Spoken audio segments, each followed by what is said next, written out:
बिस्मिल्लाहिर्रहमानिर्रहीम। अस्सलाम वालेकुम नाज़रीन, रुखसाना मुमताज़ आपकी खिदमत में हाजिर है। आज मैं आपको बनाना बता रही हूँ चने का पुलाव। ये मैंने एक प्याला उबले हुए चने लिए हैं, 2 अदद टमाटर काटे हैं, 3 अदद प्याज, ये लहसुन अदरक हरी मिर्च का पेस्ट है, ये आधा किलो मैंने चावल भिगोए हैं, साबुत गरम मसाला और रेड मिर्ची हैं। अब मैं इसकी ग्रेवी बनाना आपको बताती हूँ। ये देखें नाजरीन, ये हमारा ऑयल 2 कप मैंने ऑयल ली है ये, और इसमें प्याज ब्राउन कर रही हूँ। ये ब्राउन हो जाए फिर मैं आपको ग्रेवी तैयार करके दूँगी। नाजरीन हमारे प्याज ब्राउन हो चुके हैं, अब इसमें जाएगा लहसुन अदरक का पेस्ट।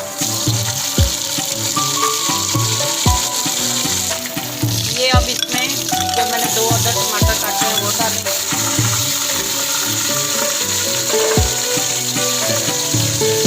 ये गरम मसाला और सब्ज़ पत्ते के साथ ये गरम मसाला डाल दूँ, और ये इसमें रेड मिर्ची डाल। अब ये मसाला थोड़ा सा भुनाई के बाद इसमें चने डालें।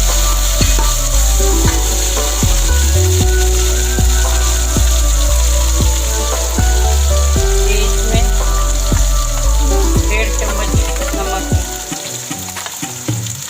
ये देखें नाज़रीन हमारे प्याज रेडी हो चुके हैं। अब ज़रा और मसाला भून के फिर मैं आपको दिखाती हूँ। नाज़रीन हमारी ग्रेवी चनों की तैयार हो चुकी है, चावलों की। अब इसमें चने जा रहे हैं जो मैंने पहले बॉयल करके रखे हुए हैं। ये हमारे चने रेडी हो चुके हैं। अब इसमें चावल डाल दूँ। ये हमारे आधा किलो चावल।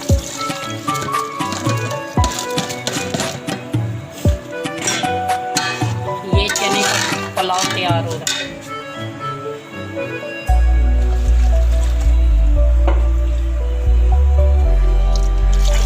ये मैंने कच्चे के आधा किलो चावल लिए थे, 1 प्याला चने का बॉयल किया है, और मसाले में ये पुलाव बन रहा है। ये जैसे पुलाव ओके होता फिर मैं आपसे मिलती हूँ। ये देखें नाज़रीन हमारे चने का पुलाव तैयार हो चुका है। ये चावल कम आ चुके हैं। अब मैं आपको डिश में निकाल के दिखाती हूँ। ये देखें नाज़रीन मेरा चने का पुलाव। ये सैलड भी तैयार हो चुका है। ये पुदीने का रायता मैंने दही में मिक्स करके बनाया है। ये हमारी आज की डिश है चने का पुलाव। इसे बनाएं, खाएं, एंजॉय करें। मुझे लाइक करें, शेयर करें और दुआओं में याद रखें। अब अगली रेसिपी के साथ इंशाल्लाह कल मिलूंगी। अल्लाह हाफिज़।